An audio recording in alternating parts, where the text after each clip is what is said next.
Hi, it is JIT UA Courses, and welcome to lesson number 12 of the .NET Developer series, in which we will cover the most relevant topics to becoming a .NET developer.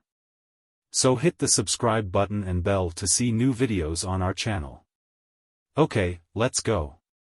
In this lesson, we will learn about delegates, lambdas, and events in C#.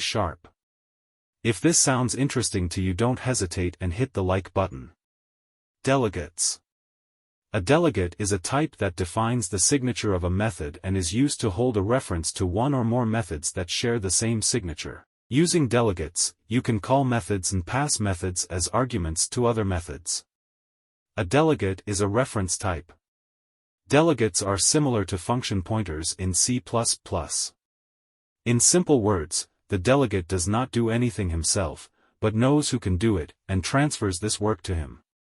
Imagine that the method comes to the delegate and says, "Listen, bro, you're a lot like me, so when you're asked to do something, give the job to me." Fine.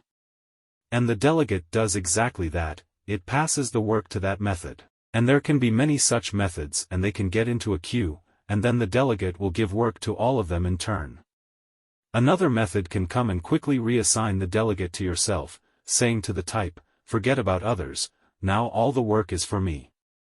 Delegate declaration syntax. The delegate declaration will be the same as the method signature, but the only difference is that we will use the delegate keyword to define delegates. Below is the syntax for defining a delegate using the delegate keyword. In the example above, the delegate declaration is the same as the method declaration with the required parameter types and return value. Delegates must create an instance of that delegate using a method or expression with the same return type and parameters. We can call a method through a delegate instance. You can call delegates just like a method. Delegate types. In C# we have two different types of delegates. Single delegates. A delegate that points to a single method is called a singleton delegate, and it is used to hold a reference to a single method. Multicast delegates. A delegate that points to multiple methods is called a multicast delegate, and it is used to hold a reference to multiple methods with a single delegate. By using the plus operator, we can add multiple method references to the delegate object. In the same way, using the minus operator, we can remove the method reference from the delegate object. Multicast delegates will only work with methods that have void as their return type. If we want to create a multicast delegate with a return type, we will get the result only from the last method in the call list. Our delegate becomes a multicast delegate, and calling the delegate instance will call all the methods in sequence. Below are the important properties of a delegate. We need to use the delegate keyword to define delegates. Delegates are used to hold references to one or more methods that have the same signature as the delegates. Delegates are similar to function pointers in C++. Using delegate, you can pass methods as parameters to other methods. We can call delegates as regular methods. By using the plus operator, we can add multiple methods to a delegate. Using delegates, we can call multiple methods at once. Lambdas. Lambdas allow you to create concise methods that can return some value and that can be passed as parameters to other methods. Lambda expressions have the following syntax: to the left of the lambda operator a list of parameters is defined, and to the right is a block of expressions that uses these parameters. Under the hood, a lambda expression is very similar to an anonymous method and uses a delegate keyword. For example, let's define a simple lambda expression. Returning the result. A lambda expression can return a result. The return result can be specified after the lambda operator. If the lambda expression contains multiple expressions, then the return statement must be used, as in normal methods. We can pass lambdas as arguments as in the delegate example. We can also return lambdas as the result of a method. Lambdas are very useful because they make it easier to use delegates, because we don't have to constantly write a new class method and come up with a name for it, then create an object, and then pass the method of that object to the delegate. With Lambdas everything is simpler because we can express the action we need here and now, and it just works because the compiler itself will associate it with the delegate. Events. In C#, an event is a message sent by an object to indicate that a specific action has occurred. A button click, mouse movement, or other programming logic can trigger an action. The object that raises the event is called the event sender. In simple words, we can say that events signal user actions such as button clicks, mouse hovers, menu selections, etc., in the user interface of desktop and web applications. In general, an event is nothing more than something special that has to happen.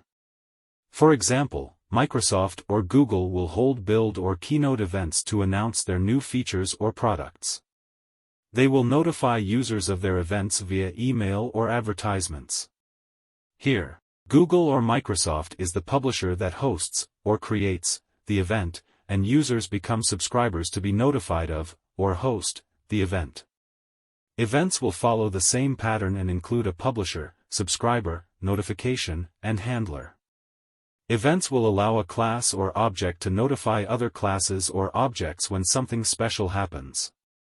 The class that sends, or raises, the event is called the publisher, and the class that receives, or handles, the event is called the subscriber. The publisher will determine when the event is raised, and the subscribers will determine what actions can be taken in response to the event.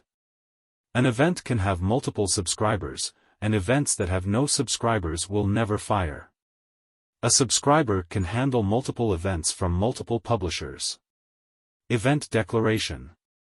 Events are encapsulated delegates, so we first need to define a delegate before declaring an event inside a class using the event keyword. Below is an example of declaring an event using the event keyword. If you observe the event declaration above, first we declared a delegate, sample delegate, and we made it an event, sample event, using the event keyword. To call an event, we need to call the event delegate and subscribe to the event using the += operator. If you want to unsubscribe from an event, use the -= operator. To respond to an event, we need to define an event handler method in the event receiver, and the signature of this method must match the signature of the event delegate. In an event handler, you can perform actions that are required whenever an event occurs, such as receiving user input when a button is clicked. Events are very similar to delegates, and the question may arise, why use events at all if you can simply pass a delegate and let them call it when something needs to be done?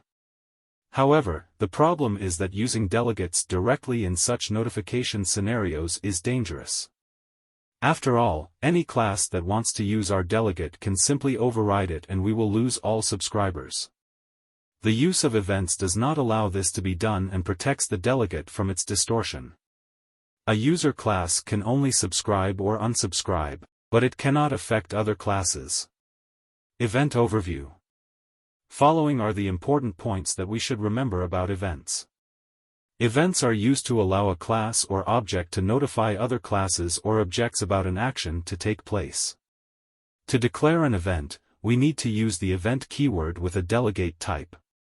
Before raising the event, we need to check if the event is subscribed or not.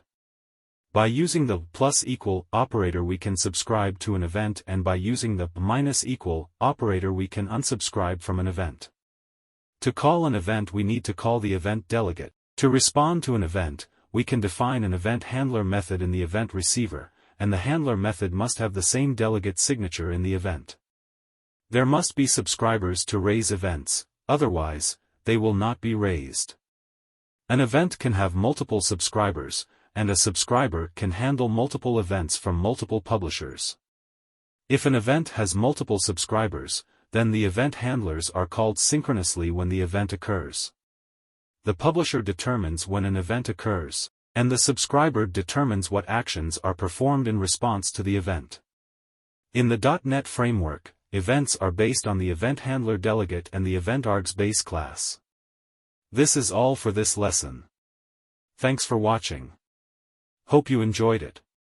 Don't forget to subscribe to the channel and hit the bell so as not to miss the following videos in the series. Feel free to leave a comment and like this video. You are also welcome to leave any questions in the comments section. I will be happy to answer them. And also I encourage you to help brave people in Ukraine to defend themselves in this horrible war. Please use the QR code or links in the description to visit charitable foundations that help Ukraine. Thanks. See you in the next videos.